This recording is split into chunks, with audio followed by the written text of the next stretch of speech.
নমস্কার, গল্প সাথে অস্মিতায় আপনাদের সবাইকে স্বাগত। আজকে পড়তে চলেছি মানিক বন্দ্যোপাধ্যায়ের এক বেঙ্গলি ক্লাসিক লাজুক লতা। শুরু করি তাহলে। লাজুক লতা। তমাল লতার লজ্জার বহর দেখে সবাই অবাক হয়ে যায়। এই যুগে শহরবাসী শিক্ষিত একটা মানুষের বউ যে এমন লাজুক হতে পারে এ যেন ধারণাই করা যায় না। তমাল নিজেও নাকি কিছুকাল স্কুলে যাতায়াত করেছিল। শ্বশুর শাশুড়ি গুরুজন নেই, বছর পাঁচেকের একটি ছেলে আর 3 বছরের একটি মেয়ের মা। তবু সবসময় সে যেন লজ্জায় জড়সড় হয়ে থাকে। নিজেকে মানুষের চোখের আড়ালে লুকিয়ে রাখতে পারলেই সে যেন বেঁচে যায়। বীরেনের দোতলা বাড়ির একখানা ঘরে সম্প্রতি তারা শহরের অন্য এলাকা থেকে উঠে এসেছে। বাড়িতে ঘর ভাড়া দেবার কোনো প্রয়োজন বা ইচ্ছা বীরেনের ছিল না। বীরেনের বড় ছেলে হেমাঙ্গের সঙ্গে যতীনের পরিচয়ের সুযোগে এই সুবিধাটুকু যতীনের আদায় হয়েছে।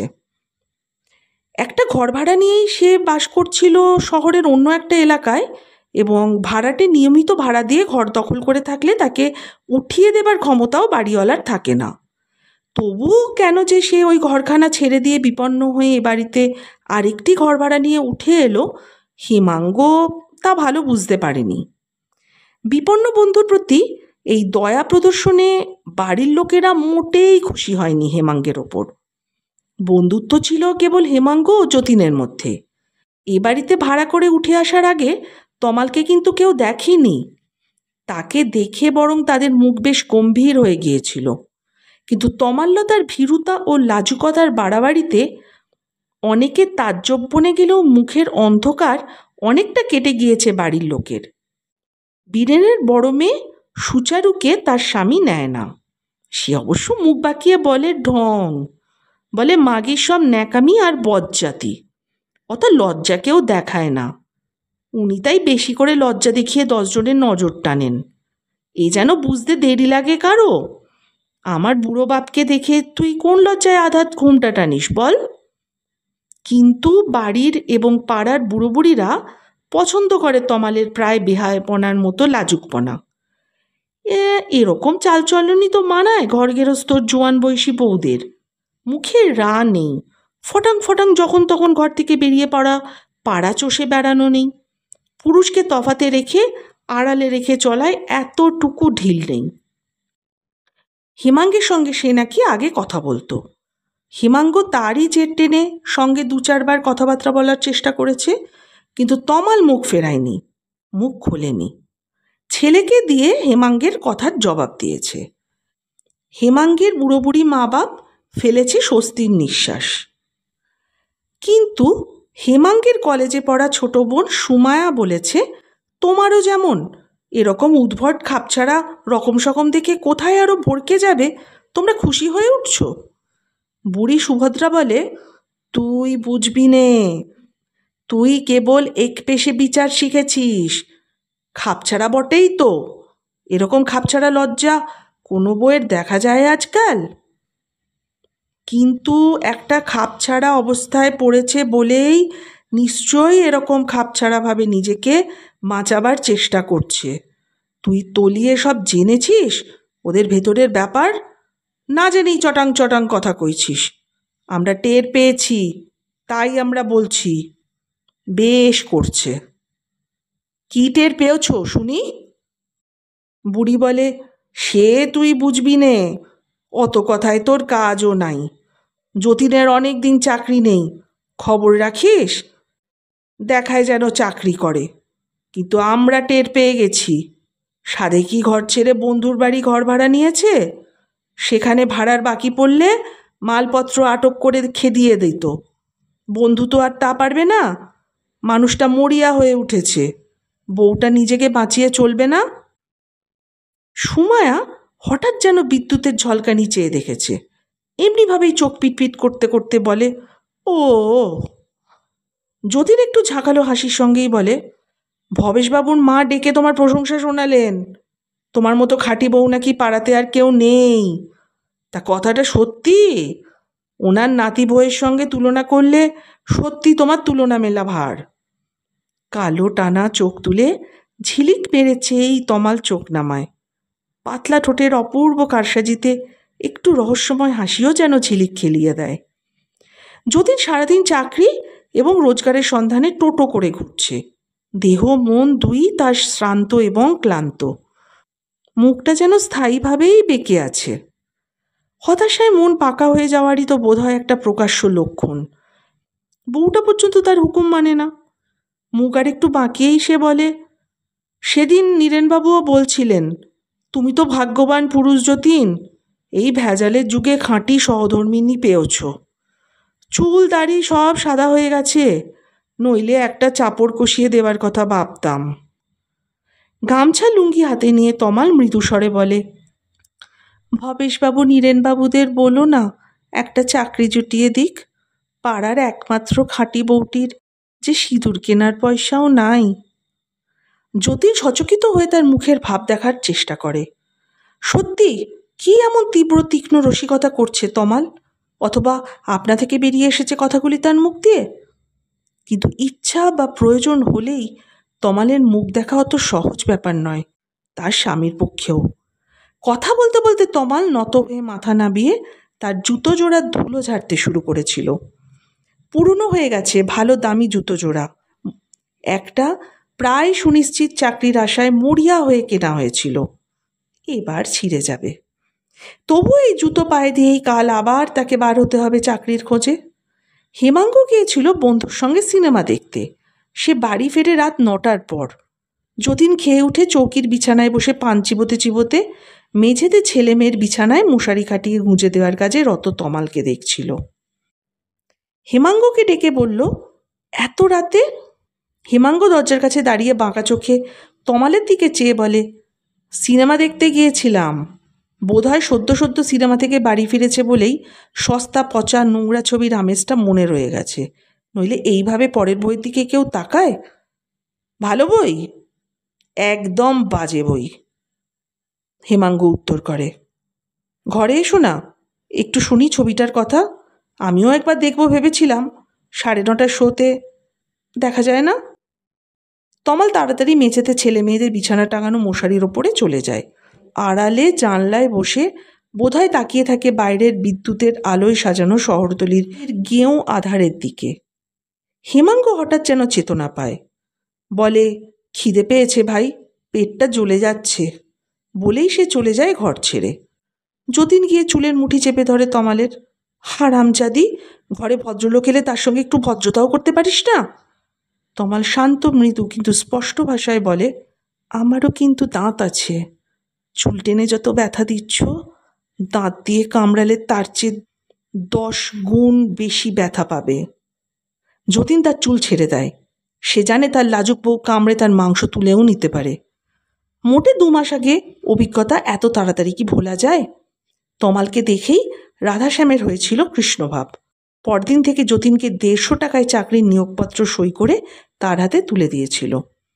কিন্তু সিঁড়ির তলায় রান্নাঘর থেকে গায়ের জোরে তমালকে শোবার ঘরে রাধাশ্যামের কাছে পৌঁছে দেবার চেষ্টা করতে গিয়ে তমালের ধারালো দাঁতের ঘাড়ের কাছে খানিকটা মাংস উঠে গিয়েছিল যতীনের। ঘাটা সেরেছে, তমালের দাঁতের ভয় কমেনি। সুমায়া এবং ঘরের পাশের 2-3টি অল্প বয়সী মেয়ে বউয়ের যেন বিশেষ দরদ দেখা দিয়েছে তমালের জন্য। তারা সুমায়ার বন্ধু হিসেবে কিনা কে জানে। সুমায়ার দরদটাই সব থেকে বেশি। কলেজ থেকে ফিরে বই খাতা সে আগেও টেবিলে ছুঁড়ে দিত। এটা তার চিরকালের বই রাখার কায়দা। আজকাল গায়ের বিশেষ শাড়ি জামাগুলি পর্যন্ত প্রায় ওইভাবে ছড়িয়ে ফেলে ঘরোয়া বেশে তমালের দরজায় এসে বসে পড়ে। কলেজের কাঠের ডেস্ক টেবিলে বসে অধ্যাপকদের মুখস্থ করা লেকচার শুনতে শুনতে তার যেন শুধু ডেস্ক চেয়ারে বসা নয়, ডেস্ক চেয়ারই সভ্যতা সম্পর্ক পর্যন্ত বৃতৃষ্ণা জন্মে গেছে। সে যেন তাই মাটিতেই আলুথালু বেশে অসভ্যের মতন বসে স্বস্তি পেতে চায়। তমালের এগিয়ে দেওয়া 7 রঙা উলের বোনা আসনটা সে তাই গুটিয়েই রাখে। তমাল নিজে বুনেছিল আসনটা 7টা আদিম রং দিয়ে। তার জীবনেও যে রং ছিল তখন। তবে আজ মনে হয় যতীনের ক্লিষ্ট ফ্যাকাশে মুখে যেন শুধু এই বিভৎস ঘোষণা থেকে যে বেঁচে থাকার মধ্যে কোনো রস নেই, রং নেই, অথচ তার অধীনস্থা নারীটি তারই ঘরের কোণে 7 রকম রং দিয়ে আসন বুনেছে অতিথি অভ্যাগত আত্মীয়জনদের ঘরে এলে বসতে দেওয়ার জন্যে। এ যেন আকাশের মতোই উদারতা ঘরের কোণায় লাজুক বউটি। জীবনের সব সুখ আর উত্তাপ সূর্যকে ঢেকে দিয়ে নামে জীবনের ঘন কালো দুঃখের বর্ষা। আবার এক ফাঁকে মেঘ সরিয়ে অস্তায়মান সূর্যের আলোক আকাশে 7 রঙা রামধনু রচনা করে। তাকে বসতে 7 রঙা আসন এগিয়ে দেয়, কড়াই নাবিয়ে কেটলি চাপিয়ে জল ফুটিয়ে চা করে দেয়, কিন্তু সুমায়ের জীবনের ওপর বৃতৃষ্ণা আর বিরাগ যেন তারই ওপর ঘনীভূত হতে থাকে। তমালের তৈরি করা চায়ে চুমুক দিয়ে মুখ বাঁকিয়ে সে বলে, তুমি অন্যায় করছো ভাই, তুমি অন্যায়কে প্রশ্রয় দিচ্ছ।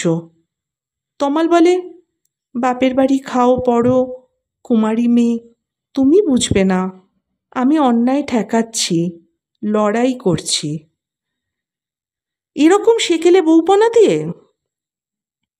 আর যে কোনো উপায় নেই ভাই, হয় এরকম সেকেলে বউপনা, নয়তো মরার মতন বাড়া বেহায়াপনা।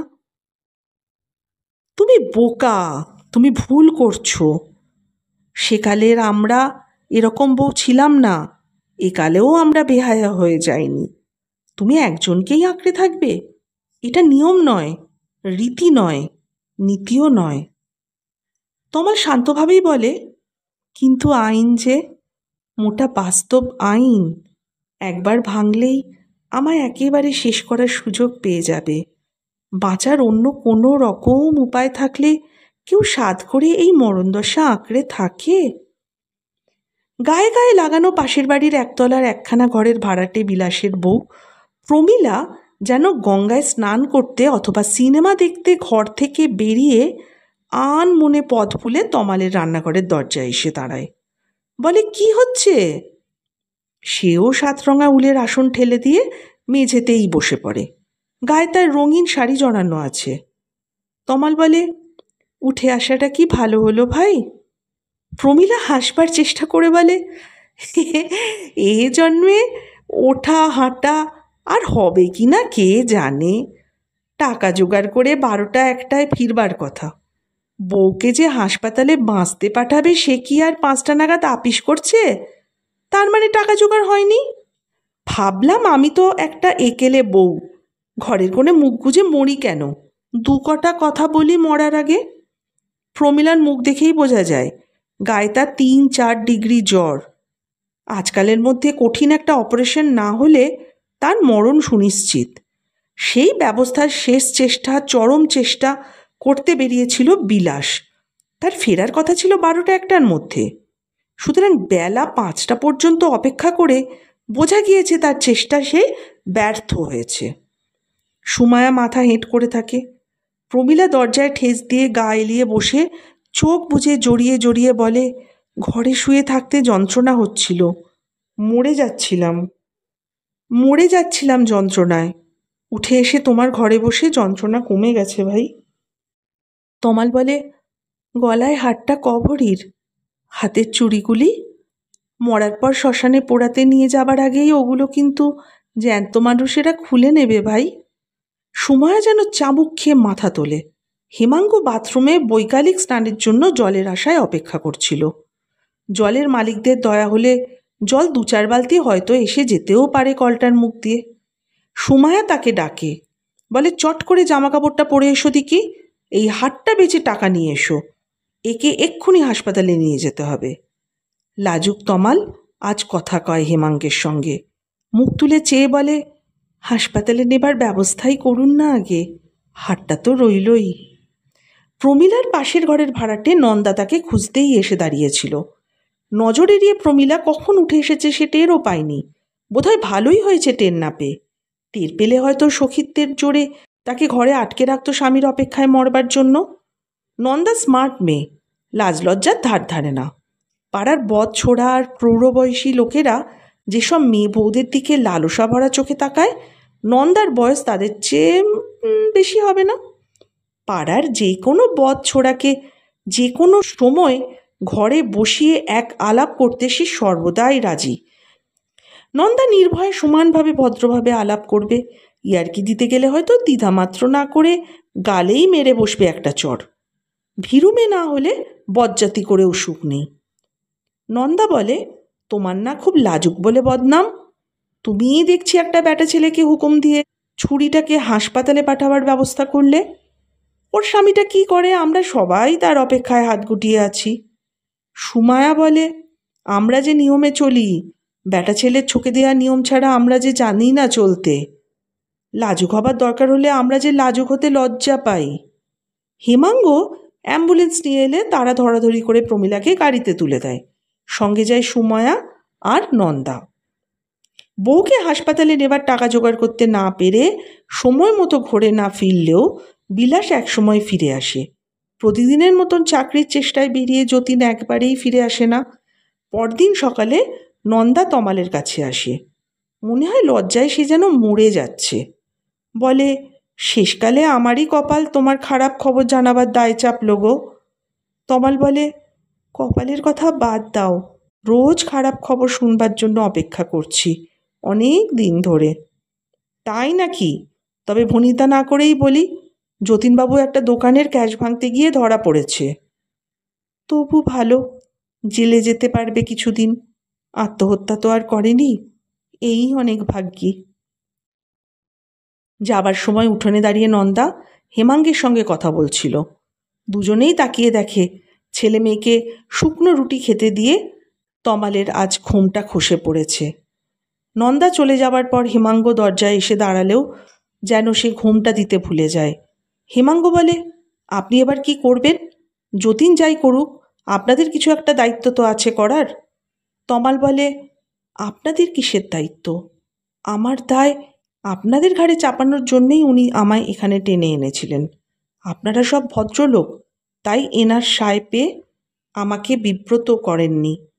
আমার ব্যবস্থা এবার আমিই করে নেব। কি করবেন আপনি আপনার ব্যবস্থা? দেখি কি করা যায়, তমাল উত্তর দেয়। কাছের বস্তি থেকে পঞ্চু দুবেলা এ বাড়িতে খাটতে আসে। কলতলায় সে বাসন মাজছিল। তাকে ডাকে তমাল, জিজ্ঞেস করে, তোমাদের ওদিকে ঘর পাওয়া যাবে ভাই? পঞ্চু চমৎকৃত হয়ে বলে, তা পাওয়া যেতে পারে। কাজ সেরে যাওয়ার সময় আমাকে ডেকে নিয়ে যেও না ভাই, ঘরটা দেখে ঠিক করে আসবো, তমাল বলে। পঞ্চুর কাছে খবর পেয়ে বাড়ির সকলে ভিড় করে আসে। সুচারু বলে, কেন বাছা, বস্তিতে উঠে যাবে কেন? কি জন্যে? তুমি এ ঘরে থাকলে কি আমরা ফতুর হব? তমাল বলে, এত ভাড়া কোত্থেকে দেব? সুভদ্রা বলে, ভাড়া তুমি 5-10 টাকা যা পারো দিও, না দিতে পারলে এখন বাকি রেখো, সময় ফিরলে তখন না হয় দিও। তমাল মাথা নেড়ে বলে, না, ওরকম জোড়াতালি দিয়ে কোনো ব্যবস্থা হয় না। দুদিন পরে পাড়ার লোক তাজ্জব হয়ে তাকিয়ে দেখে বিখ্যাত লাজুক বউ তমাললতা মাথার কাপড় কোমরে বেঁধে ছেলে মেয়ের সঙ্গে নিজেই বাসন কোসন বিছানাপত্র বয়ে নিয়ে বস্তিতে উঠে যাচ্ছে মাথা উঁচু করে, লজ্জাহীনা বেহায়ার মতো। শেষ হলো মানিক বন্দ্যোপাধ্যায়ের লেখা লাজুক লতা গল্পটি। কি পরিস্থিতিতে মেয়েদের কত পরিবর্তন হয়, নিজেদেরকে পরিবর্তন করতে হয়, তারই প্রকাশ বোধহয় এই গল্পটিতে সুন্দরভাবে ফুটে উঠেছে। কেমন লাগলো আপনাদের? যদি ভালো লাগে অবশ্যই জানিয়ে যাবেন। আর আমার পাশে থাকার একান্ত অনুরোধ রইল আপনাদের সবার জন্য। সবাই খুব খুব ভালো থাকবেন। নমস্কার।